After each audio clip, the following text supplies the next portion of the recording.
በዝነኛው ድምፃዊ ቴዎድሮስ ካሳሁን ቴዲ አፍሮ ላይ እየደረሰ ያለው ጫናና ወከባ ሕግን በጣሰ መልኩ ይበልጥ አደገኛ እርምጃ ወዳለበት ደረጃ መሸጋገሩ ተነግሯል። የፌዴራል ፖሊስ የደንብ ልብስ የለበሱ መሳሪያ የታጠቁና በፌዴራል ፖሊስ ተሽከርካሪ የመጡ ታጣቂዎች ሴሚሲ አካባቢ የሚገኘውን የቴዲ አፍሮ የግል ስቱዲዮና ቢሮ በኃይል ሰብረው መግባታቸውን ዘሀበሻ የዓይን እማኞችና የቅርብ ምንጮች አረጋገጡ ብሎ ዘግቧል። ይህ ህገወጥ የኃይል እርምጃ የተፈጸመው ከምሽቱ 3 ሰዓት አካባቢ መሆኑ የታወቀ ሲሆን ታጣቂዎቹ ወደ ስቱዲዮ ጥሶ ለመግባት የህንፃውን ጥበቃ በከፍተኛ ሁኔታ መደብደባቸው ተገልጿል። የህግ አስከባሪ አካላት መደበኛውን የህግ አግባብ እና የፍርድ ቤት የብርበራ ትዕዛዝ ወደ ጎን በመተው በምሽት የዜጎችን የስራ ቦታና የግል ንብረት በኃይል በመስበራቸው የሀገሪቱን የፍትህ ስርዓትና የዜጎችን ደህንነት ክፉኛ ጥያቄ ውስጥ የሚከት ድርጊት ሆኗል። ከዚህ የኃይል እርምጃ ባሻገር የጉዳዩን አሳሳቢነት እጅግ ከፍ የሚያደርገው የተሰበረው ቢሮ ይዘትና የተወሰዱት ንብረቶች ጉዳይ ነው። ይህ ስቱዲዮ ቴዲ አፍሮ እንደ ዋና ቢሮ የሚጠቀምበት፣ የፈጠራ ስራዎቹን የሚያዘጋጅበት፣ ለህዝብ ጆሮ ያልደረሱ አዳዲስ የሙዚቃ ስራዎቹ እና ግጥሞች የሚገኙበት እንዲሁም አዳዲስ ሀሳቦችን የሚጽፍበት እጅግ ሚስጥራዊና ጥብቅ የጥበብ ማህደር ነው። በስፍራው በርካታና ውድ የሆኑ አእምሯዊ ንብረቶች የሚገኙ ሲሆን አሁን በወጡ አዳዲስ መረጃዎች መሰረት ሰብረው የገቡት የፖሊስ አካላት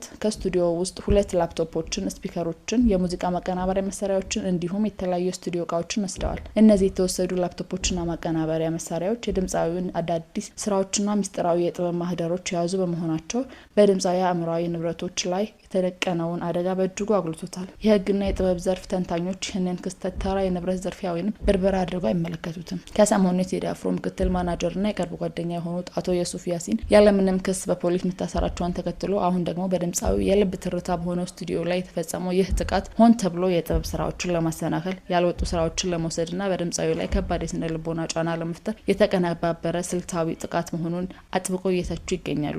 መንግስትና የሚመለከታቸው የፌዴራል ፖሊስ ኃላፊዎች የጥበብ ባለሙያው አእምሯዊ ንብረት ላይ ስለተፈጸመው አደጋና በህግ ስም ስለተደረገው የኃይል እርምጃ በአስቸኳይ ማብራሪያ እንዲሰጥ ጥያቄዎች እየተነሱ ነው። የድምፃዊ ቴዲ አፍሮን ወቅታዊ ሁኔታና ከቅርብ ረዳቶቹ እስር ጋር ተያይዞ ያለውን ውጥረት በተመለከተ ፋሲል የኔዓለም በሰጠው አስተያየት አርቲስቱ በስራዎቹ የገለጻቸው ጉዳዮች በኢትዮጵያ ምድር ላይ በጉልህና በረጅሙ የተጻፉ እውነተኛ መከራዎች መሆናቸውን ገልጿል። አሜሪካ የሚኖረው ፋሲል እንደሚገልጸው ቴዲ አፍሮ እውነትን ለመናገር ባሳየው ድፍረት ለድምፅ አልባዎች ድምፅ መሆን የሚታወቅ ሲሆን ይህንኑ እውነት በመግለጽ ምክንያት በዙሪያ ያሉ ጓደኞቹን ማዋከብ፣ መደብደብና ማሰር መፍትሄ ሊሆን አይችልም። ህሊናንና እውነትን በሰንሰለት አስሮ ጸጥ ማሰኘት እንደማይቻልና ከመሬት ላይ ካለው እውነታ ጋር መጋፈጥ እንደሚገባ ይመክራል። ከዚሁ ጋር በተያያዘ የአሜሪካ የኢትዮጵያ የህዝብ ጉዳዮች ኮሚቴ አይፓክ ጨምሮ 16 የኢትዮጵያ አሜሪካውያን የዳያስፖራ ተቋማት በአንጋፋው ድምፃዊ ቴዎድሮስ ካሳሁን ቴዲ አፍሮ ላይ የደረሰ ያለውን ጫናና በኢትዮጵያ እየተባባሰ የመጣውን ሀሳብን በነጻነት የመግለጽ መብት አፈና አስመልክቶ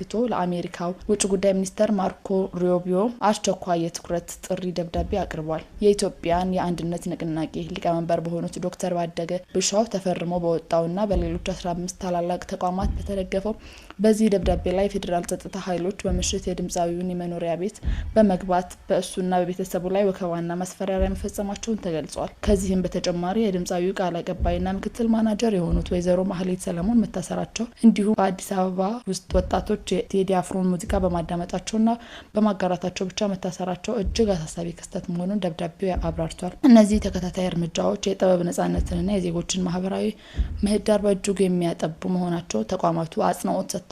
ቴዲ አፍሮ በኢትዮጵያ ውስጥ በሚሊዮኖች ለሚቆጠሩ ዜጎችና ለመላው ዲያስፖራ ትልቅ ተጽዕኖ ፈጣሪ የጥበብ ሰው እንደመሆኑ በእርሱ በስራ አጋሮቹና በአድናቂዎቹ ላይ የተወሰደ ያለው እርምጃ በአጠቃላይ ሀገሪቱ ውስጥ እያደገ የመጣውን የፖለቲካና የዜጎች መብት አፈና ቁልጭ አድርጎ የሚያሳይ መሆኑ ደብዳቤው ያስገነዝባል። ኢፓክ እና አጋር የዲያስፖራ ተቋማቱ የአሜሪካ የውጭ ጉዳይ ሚኒስቴር በቴዲ አፍሮና በሌሎች አደጋ ላይ ባሉ ግለሰቦች ዙሪያ ያለውን ሁኔታ በቅርበት እንዲከታተል አሳስበዋል። በተጨማሪም የአሜሪካ መንግስት ከኢትዮጵያ ባለስልጣናት ጋር በመነጋገር ሀሳብን በነጻነት የመግለጽ መብት እንዲከበር እንዲሁም የጥበብ ሰዎች፣ አንቂዎች እና ነጻ ድምጾች ከወከባና ከበቀል እርምጃ እንዲጠበቁ ዓለም አቀፍ የሰብአዊ መብት ድንጋጌዎችን መሰረት ያደረገ ጠንካራ ግፊት እንዲያደርግ በአክብሮት ጠይቀዋል። ማህበራዊ አንቂው ሙስታጂብ ከማል ድምፃዊ ቴዲ አፍሮ በሙዚቃ ስራዎቹ የሚያንጸባርቃቸው አመለካከቶች ላይ የተለያዩ ትችቶችና ቅሬታዎች ሊነሱበት ቢችሉም እውነትን ለመናገር ያለው ድፍረትና ለአቋም የሚከፍለው መስዋዕትነት ግን ሊከበር የሚገባ መሆኑ ይናገራል። ቴዲ አፍሮ በየትኛውም የዓለም ክፍል በምቾት መኖር የሚያስችል አቅም እያለው ከስጋት ነፃ የሆነ ህይወትን በመተው በሀገሩ ለመኖር መምረጡ ለሀገሩ ያለውን ፍቅር ያሳያል። በተለይ መንግስትን እየተቹ በሀገር ውስጥ ተጋፍጦ መኖር እንደሚቻል በተግባር ካሳዩ ጥቂት ግለሰቦች መካከል አንዱ ነው። አርቲስቱ ባለፉት ስርዓቶችም ሆነ አሁን ላይ ለገጠሙት የኮንሰርት ክልከላዎችና የእስር ስጋቶች ሳይበገር ሀገሩን ጥሎ ከመሰደድ ይልቅ እዚሁ ሆኖ መታገልን መምረጡ የአቋም ሰው መሆኑን ያስመሰክራል ሲል ሙስታጂብ አድናቆቱን ይገልጻል። ቴዲ አፍሮ ስቱዲዮ ከመሰበሩ 2 ቀን ቀደም ብሎ ሚያዝያ 13 ቀን 2018 ዓመተ ምህረት ምሽት የቴዲ አፍሮ የቅርብ ጓደኛ ዮሴፍ ያሲን በፌዴራል ፖሊስ ከቤቱ ተወስዷል። የሱፍ በፖሊስ ድብደባ እንደተፈጸመበትም ተነግሯል። በዚሁ ቀን ሌሊት ወደ አርቲስቱ መኖሪያ ቤት ከደርዘን በላይ ፌዴራል ፖሊሶች ሄደው እንደነበረም ተገልጿል። ያልተረጋገጡ መረጃዎች እንደሚጠቁሙት የፌዴራል ፖሊሶች ወደ ቴዲ አፍሮ ቤት ያቀኑት ሌላኛውን ዲጄ ጓደኛውን ለጥያቄ እንፈልገዋለን በማለት ለመውሰድ ነበር። ሆኖም የፈለጉትን ሰው ሳይዙ መመለሳቸው ተነግሯል። በተጨማሪም የቴዲ አፍሮ ምክትል ማናጀርና ቃል አቀባይ ማህሌት ሰለሞን በእለቱ በፖሊስ እንደተወሰደች ለጉዳዩ ቅርበት ያላቸው ምንጮች ዘግበዋል። ጋዜጠኛ ሞገስ ዘውዱ ደግሞ በእለቱ ባሰራጨው መረጃ መሰረት መንግስት በቴዲ አፍሮ ላይ በሚወሰዱ እርምጃዎች ዙሪያ መክሯል። በአሁኑ ሰዓት በምንም ሰበብ ማሰር ዋጋ የሚያስከፍል በመሆኑ ሌሎች ማጥቂያ መንገዶች ተነድፈዋል። ከነዚህ ውስጥ ለመንግስት ግብር አልከፈልክም ብሎ ትልቅ ገንዘብ በመጣል ማሽመድመድ እንዲሁም ከመንግስት ጸጥታ ጋር በቀጥታ ያልተያዙ መደበኛ አካላት እንዲያሳድዱት ማድረግ ይገኙበታል። ሞገስ ዘውዱ እንደሚለው መንግስት ዋነኛ ዓላማው ቴዲ አፍሮ ተማርሮ ሀገር እንዲወጣ ማድረግ ነው። መሰረት ሚዲያም የአርቲስቱ ዘፈኖች በአዲስ አበባ እንዳይደመጡ ለንግድ ቤቶችና ለመገናኛ ብዙኃን ጥብቅ ትዕዛዝ መተላለፉን ዘግቧል። ሌሎች ምንጮች ደግሞ የቴዲ አፍሮ ሙዚቃዎች በሐዋሳ ከተማም እንዳይደመጡ መንግስታዊ ትዕዛዝ መተላለፉን ገልጸዋል። በኢትዮጵያ ቴሌቪዥን ታዋቂ አርቲስቶች አዘጋጅተው የሚያቀርቡት እሁድ ቤት ፕሮግራምም የቴዲ አፍሮን ሙዚቃ በማስደመጡ ችግር ገጥሞታል።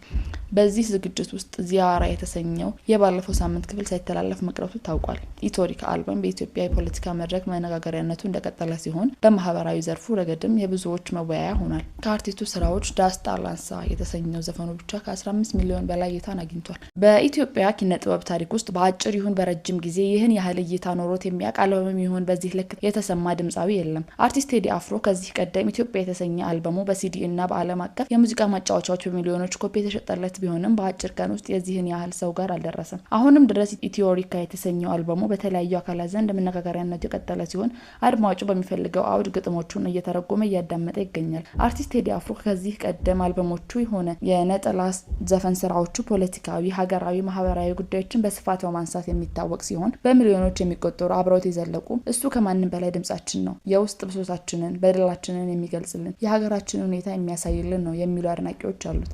ከዚህ በተቃራኒ ደግሞ ቴዲ አፍሮን እንደ አርቲስት ብቻ ሳይሆን እንደ ፖለቲከኛ የሚቆጥሩ ስለ ኢትዮጵያ ያለውን የታሪክ አረዳድ አንወደውም፣ አግላይ ነው፣ ሁሌም አሉታዊ ነገር ብቻ ነው የሚታየው በሚል የሚቃወሙት በርካታ ሰዎች አሉ።